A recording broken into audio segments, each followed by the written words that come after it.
Guys, welcome back to my YouTube channel. I'm gonna make a series of quick short videos for you guys. I bought a white 477 today, and I am eliminating problems slowly but surely, but you can't find anything on the internet about the white 477, so I'm gonna make you a series of videos of what problems I had.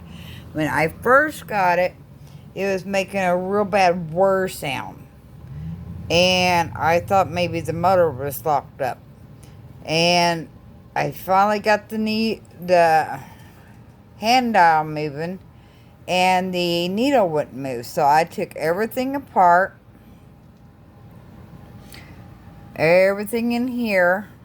I took the top off, and I did your regular oil tri-flow treatment and oil treatment on it, and then I oiled and tri-flowed in here and on the bottom, and that got rid of my whirring noise, and it also got rid of let my needle loosen up so it could move.